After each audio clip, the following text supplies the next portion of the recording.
So Biden extended the eviction ban for an extra 60 days, but it also comes with some limits. So it's not just as open as it was before. Here are some limitations. But before I get into that, my name is Luis Mendez, and I'm a realtor with Century 21. Please like and subscribe to this channel to find out more information about what's going on in today's market and what's going on in any type of housing industry. So to get into it, the eviction ban is to, of course, protect those who are renting and who can't make payments. In Florida, it's kind of hard to, at least for me, I kind of feel like it's kind of hard for me to picture this as everything seems to be open. There's tons of jobs. There's so many places for hire. So it kind of makes me think like, why do we still need that? But then you think of outside the country, and you see there's places like California, New York, and other places that are still in high lockdown. I mean, where people don't really have that much freedom. And it's like cut the industry, cut so many things in half, made life almost nearly impossible for all of them. So, of course, I could see how, this is very beneficial to other people. So, in your area, this may not make sense, but in other areas, the people are begging for help. So to go on with this, this covers individuals who has used the best efforts to obtain all available government assistance. So people who are going out and they're filling out forms, they're doing their best to find help. You're still protected under this. If you earn um, under $99,000 a year, and again, you may think like, okay, you may be in an area where $99,000 is extremely a lot of money. Like I would say Florida, that's way more than the average. But if you go to a place like California, where people, there's some places like in Silicon Valley where, they're making six figures, and it's still not enough to cover a studio. So it depends on where you are. But, again, everyone's situation is different, but it still covers those who are under $99,000 or $198,000 if they're filing joint taxes both in 2020 and 2021.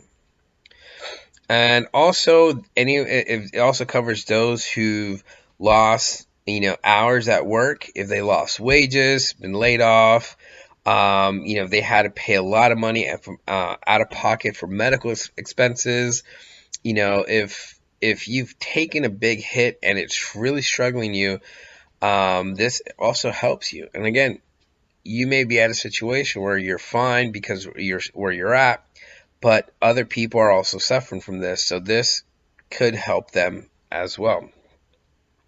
The individual is using their best efforts to make timely and partial payments. And here's the thing: if you can't make full payments, I mean, talk to your renter, talk to them, see if there's something you could come up with. I mean, something is better than nothing, because I know I've seen some renters or owners who have renters, and they're not even trying, and the second this lifts, they want to go after them like sharks to kick them out, which is pretty harshly, it's pretty bad.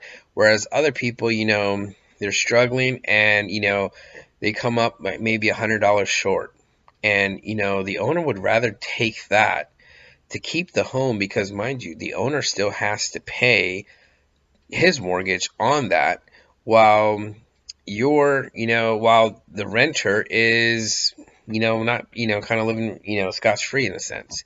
So anything that you could do to help out in this time of struggle, talk with with the owner and see if you guys could work something out.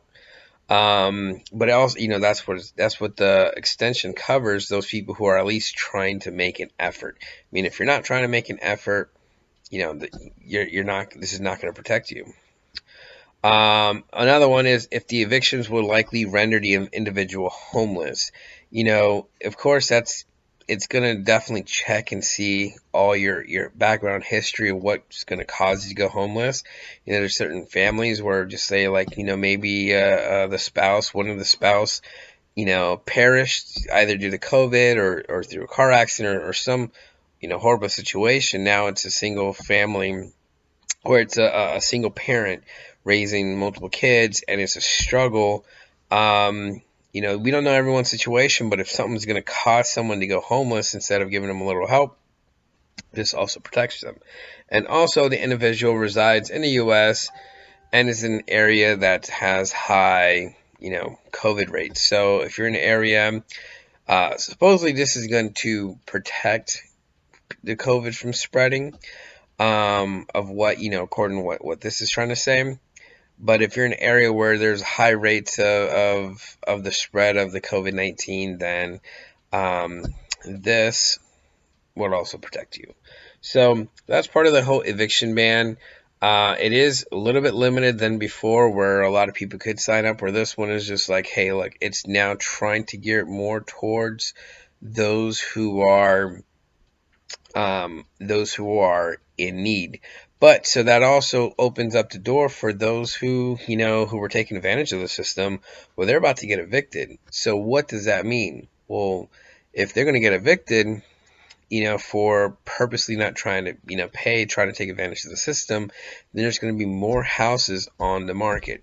We don't know how it's going to play, how, maybe if it's going to go around, but if there's more houses on the market, it's a better chance for you to buy a home.